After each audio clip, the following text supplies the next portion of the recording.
Ceci est une histoire qui revient, une histoire inédite, pas encore publiée.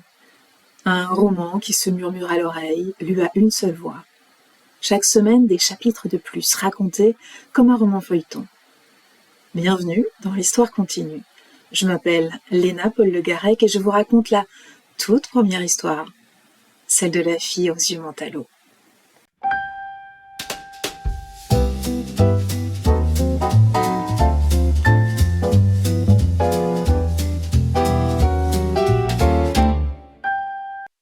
Chapitre 6.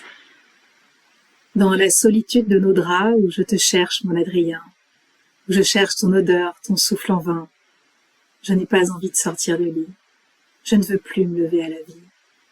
Rien que respirer est difficile. Je veux passer les heures à caresser mon alliance immobile. La bague, nous l'avions choisie ensemble. Je la souhaitais simple. Tu avais cumulé les petits boulots pour me l'offrir. Livreur de pain, manutentionnaire au champ de mâche. Je me souviens, tu avais fait de la plonge au routier le long de la 4 voies. Nous étions allés 3 fois à la bijouterie du bourg, pour être sûrs. Trompés. Un tout petit diamant rond, modeste, monté à meuble anneau, sans griffe. Un anneau en or blanc aujourd'hui démodé. Et je ne l'ai jamais regretté. Je la tourne et la retourne sur mon doigt. Hier comprimée, ficelée par les gonflements que l'âge impose au corps, elle pourrait aujourd'hui danser le hula-hoop avec mon index. La tienne est autour de mon cou, accrochée à une chaîne, longue, très longue, pour qu'elle effleure ma poitrine. Le jour, elle rythme mes pas, amplifie un à un les battements de mes pulsations. La nuit, ton alliance me colle au cœur, elle creuse dans ma chair un tatouage éphémère qui à chaque réveil disparaît, se disperse dans les plis de l'aube. Elle ne me quittera pas, jamais, malgré ce qui va arriver.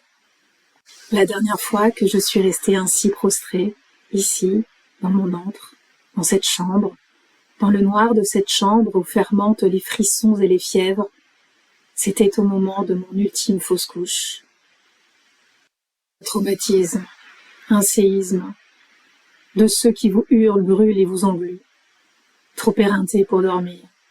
Je les entends encore, ces médecins arguant qu'à jamais mon corps demeurait vide. Sans enfant, le silence du ventre. Jamais mon ventre ne devint colline. Un tracé plat, un sol calme, placide, désespérément immobile, incapable de cultiver le sang. Il se refusa à l'écorce, il se refusa à la sève, et ne donna qu'une terre de ruines, des cadavres à répétition, un enchaînement de morts. Peut-être es-tu avec eux, avec nos enfants nés sans vie, au milieu de ces dépouilles dans un même tombeau. Cela me rassure de penser que, quelque part, notre famille est enfin réunie. Ma vie s'était rétrécie avec mon utérus. Mon territoire est un nid et je ne voulais plus en sortir. Affronter le regard du monde, les qu'en dira-t-on, les persifleuses entêtées, les ricanements de la civilisation. Alors, je me suis faite encore plus discrète. Je me suis recroquevillée sur ma peine. Je n'étais bonne à pas grand-chose, voire bonne à rien. Alors je suis devenue cette conjointe que certains trouvent fade, sans grande conviction. Pourtant, mon aspiration se situe au niveau de la normalité, et je m'applique à être à cette juste hauteur, celle de ma réputation d'épouse réservée.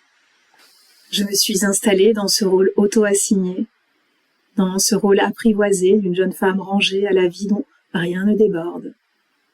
Je dis auto-assigné, même si dans la famille, de mère en fille, nous sommes prédestinés à cela. Vivre dans une maison, une transmission tacite, un héritage impalpable, femme au foyer, de génération en génération. Mais être effacée me convient. Et effacée, voire transparente. Être la femme invisible d'un foyer vide. Un foyer vide empli d'amour. J'étais bonne à aimer, Adrien. Tout a tourné autour de nous, de notre lien immuable, comme l'alliance autour de mon doigt. Tu as toujours eu ce je ne sais quoi que l'on ne remarque pas, cette attitude délicate et feutrée que les autres ne perçoivent pas. Tu n'étais pas un coureur, tu n'étais pas de ceux dont les filles se pâment à la récré, convoitent avec gourmandise au coin des couloirs, ou guettent à la sortie du lycée. Ma chance. J'étais la seule à te voir. Je n'ai pas eu de concurrence. J'ai tout de suite su que tu étais enclin à la bonté, que tu étais de ceux qui font oublier les jours d'orage et les turbulences du monde, rien qu'en prenant la main. Alors, lorsque tu es devenu sapeur-pompier volontaire, je me suis dit que tu étais taillé pour ça, et qu'ils en auraient de la veine, les blessés d'être secourus par toi. Tu es là, n'est-ce pas? Oui. Tu m'effleures et me murmures qu'il faut me faire violence pour m'extraire des draps empoissés. Ma peau s'est affinée, distendue, attirée vers le bas, tout se stalactifie. Tu as raison, je ne peux pas manquer notre rendez-vous de pierre, et je ne peux pas me présenter ainsi devant toi, me lever, me laver, me vêtir. Mes cheveux ont poussé, tu vois. Je vais les attacher, les enrouler en un chignon flou, et laisser s'évader quelques mèches. Elles viendront chatouiller ta stèle comme je t'embrasserai en te susurrant à mon tour un « Salut, toi !» Cette semaine encore, tu es fleurie. Je me demande bien qui cela peut être. Probablement une de ces femmes d'église, une bigote de bénitier.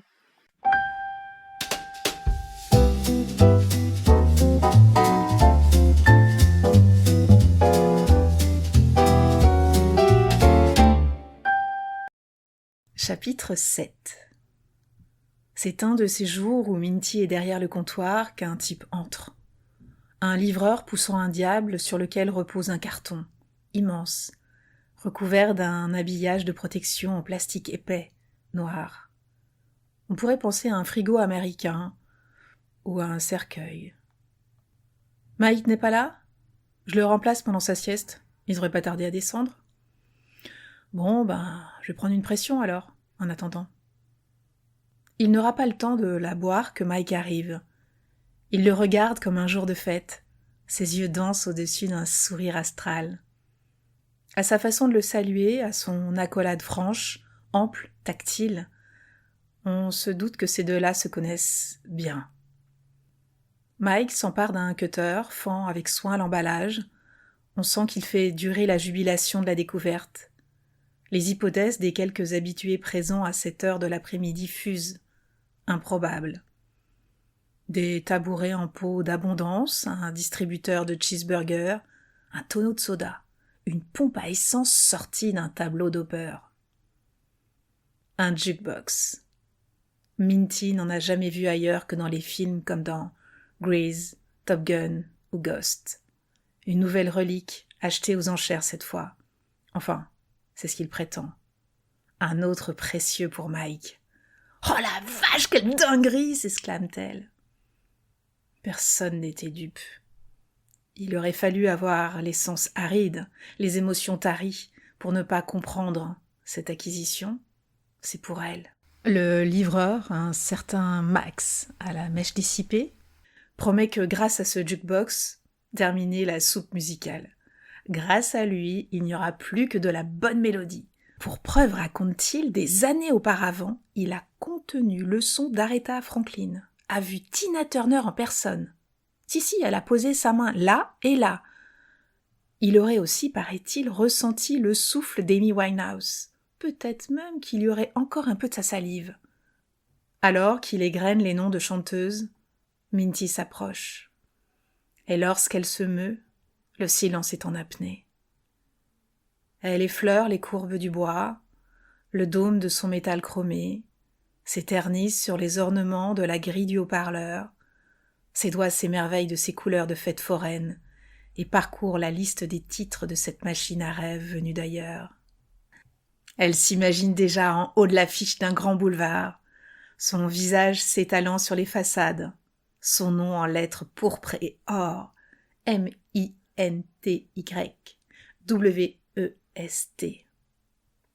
Dans un élan, elle donne un baiser au centre de la joue de Mike. Va plutôt embrasser Max. Et dans ce moment d'exaltation, elle y va. Elle l'enserre de son enthousiasme et lui dépose une trace de son rouge à lèvres rouge. Le premier geste insufflé d'une série de défis. Allez, Minty, tournée générale de baisers. Et la voilà qui bise un à un les clients du Wild Wild West, avec cette envolée de joie crédule et ingénue. Elle passe de visage en visage, de peau poilue en peau lisse, de gueule émaciée en trombine joufflue. En quelques embrassements, leur lien était joué. Parce qu'ici, dans ce bar de la rue parallèle, dans cet épicentre de son monde, elle trouve enfin une famille. Une vraie, se dit-elle. Pas juste pour l'hébergement de nuit. Parce que grandir dans la famille d'accueil de la ville, dans une maison reculée sans attrait ni signe distinctif, une maison en toit d'ardoise, le long de la départementale, celle du bout du lotissement, c'est être condamné à un avenir à l'issue déjà programmée. L'échec est paramétré d'avance et l'obsolescence des désirs planifiés. Les éléments se sont tous alignés pour lui préparer un destin frelaté. Un passé flou fait d'absence et d'abandon, des manques empilés à vous entrouer le ventre.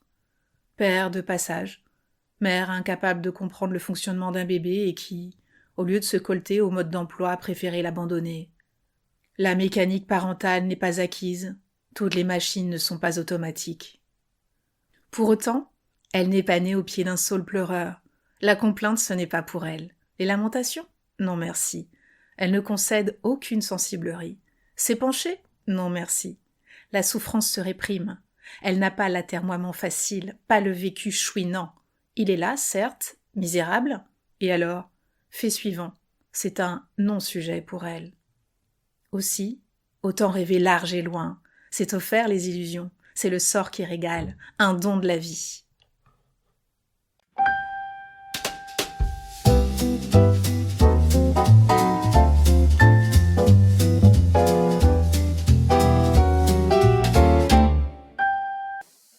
Chapitre 8. Pour la première année, il n'y en aura pas. Pas de fête dans le jardin. Tu aimais tant ça, mon Adrien, organiser ce week-end à la maison. Toujours à la même date pour notre anniversaire de mariage. Nous préparions notre Éden des semaines à l'avance. De nouvelles plantations grâce aux boutures de l'hiver, les haies taillées, de l'engrais sur le gazon, les arbustes coupés, les graviers supplémentaires dans les allées, et des parterres de fleurs, des fleurs à foison. La famille cultivait notre chagrin, autant la tienne que la mienne. Alors nous invitions aussi les amis chers, les proches voisins, quelques collègues de ton travail, des pompiers de la caserne et les copines de mon association de cuisine. Ça en faisait du monde. Nous surmontions ensemble, d'un côté le regard d'apitoiement et de défaite, de l'autre les soutiens trop compatissants, le poids des conseils. Parce qu'à un moment ou un autre, je sentais planer ce regard de blâme. Tu me disais que je me faisais des idées, que tout cela c'était dans ma tête. Il ne savait pas, Adrien, que le chagrin ne vous abandonne pas. Jamais. Il vous laisse parfois du répit, mais sans cesse revient à la charge. Comme lorsque je lisais le venin dans le flou de leurs yeux, le fiel dans leur lourd silence. Je les voyais bien, moi, les accusations inexprimées. On nous prive de petits-enfants, sans parler du nom condamné à disparaître. Ce patronyme, plus personne ne le portera. Est-ce de ma faute si tu as 3 sœurs, mon Adrien ? On ne leur reproche rien à elles. Et pourtant, elles aussi sont la cause de l'effacement de votre lignée. Il n'y aura plus de grand lieu après toi. N'en déplaise aux convictions de l'oncle Léon. L'oncle Léon qui se disait rebouteux et que la famille allait consulter en cas de douleur, de bobos plus ou moins gênants, au ventre, à la tête, au dos. Le tout contre un peu de liquide, billets ou boissons. Et sans protocole médicamenteux. Parce qu'ici, c'est plus simple de faire appel à un guérisseur qu'à un docteur. Il n'y a pas de médecin des lieux à la ronde. L'oncle Léon, donc, que tout le monde croyait en vertu de ses pouvoirs magiques, s'était trompé pour la première fois. Lui qui m'avait prédit, me tenant fermement les mains le soir de mes 18 ans, la tradition, le passage obligé, son cadeau, en somme, pour l'entrée dans l'âge adulte, lui scrutant chacune de mes lignes, cherchant dans les sillons un signe. « Je vois des enfants, beaucoup d'enfants. Ils jouent et s'amusent en riant. » Il ne s'en est jamais remis de ce raté. Sur son lit d'agonie, il me demandait encore pardon. Que l'on y accorde du crédit ou pas à ces oracles, l'idée était semée. Elle était là et elle a germé. Impossible de s'en départir, inutile de lutter. Elle a poussé, s'est enroulée comme le lierre rampant. Elle s'est agrippée au moindre méandre de ma pensée, enracinée à jamais. Je devais avoir des enfants, c'était inscrit. Nous ne transmettrons rien, à personne. Nous subsisterons de notre amour. Mais peut-être que cela, rien que cela, leur montrer la joie simple des sentiments, c'est infuser un peu de notre affection. Nous ferons mentir les contes de fées. Anna et Adrien, ils vécurent heureux et n'eurent pas d'enfants. Pour la première fois, les hortensias sont tristes sans toi. Les roses s'étiolent, la verdure s'efface, et je regarde l'arrivée du chien-dent. Tu installais le barnum loué à la mairie sur l'herbe fraîchement tondue, récupérais çà et là table et chaises, disposais lumière et sono. De mon côté, je préparais à manger comme si nous recevions le pays tout entier. La cuisine débordait de vivres. Les plats s'accumulaient jusqu'au garage.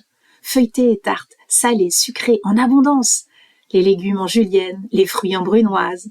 Les nuances de salade hétéroclites envahissaient le frigo, pendant que sur le feu mitonnait la paella. Ta préférée, ton exotisme à toi. Lila et les copines de l'association de cuisine installaient les nappes en papier et les assiettes en carton. Une voisine rapportait les verres de la cantine, ceux avec un chiffre au fond, un chiffre entouré d'un rond. Quand on était jeune, ce chiffre, on l'espérait très grand, et tout petit en vieillissant. Quelques verres moutarde en guise de vase pour accueillir nos fleurs, quelques pots de yaourt servaient de bougeoir, rien de plus. Nature et nourriture étaient notre décor. Et il suffisait d'un peu de musique, il suffisait de passer Blue Suede Shoes pour que nous nous déhanchions et que tout le monde nous suive, ou presque. Les corps se libéraient, les duos se formaient et s'échangeaient. J'allais sautiller avec les petits, tu faisais tourner les anciens. Puis nous nous retrouvions, nous dansions jusqu'au vertige. Pour la première année, il n'y aura pas de paella, pas de réjouissance, pas de festivité. Voir les autres unis, réunis, ça te rendait si heureux. Cette année, pour notre rendez-vous de pierre, je porte cette robe que tu aimes tant, aujourd'hui un peu fanée. Cette robe dont le moindre mouvement suffit à la faire tourner. Une impulsion et elle se déploie. Une rotation et elle toupie. Nous danserons ensemble, n'est-ce pas? Tu seras là. Je veux sentir tes mains autour de ma taille. Je veux que tu me soulèves dans un roc ardent, que tu me fasses virevolter jusqu'aux airs. Lorsque j'arrive, tu n'es pas seule. Un bouquet de fleurs fraîches est là, dans un vase avec de l'eau claire, dressée au centre de ta stèle. Il est venu interrompre notre tête-à-tête. À cet instant, je sais qu'au fatras de la vie, un chaos se prépare, bien plus profond que la perte de toi, mon Adrien. Un tohu-bohu des étoiles, l'assommoir du destin.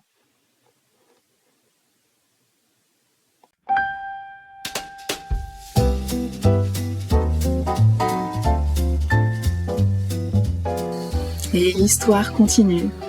Alors retrouvons-nous ici pour le prochain épisode. La suite vous attend. Et moi aussi.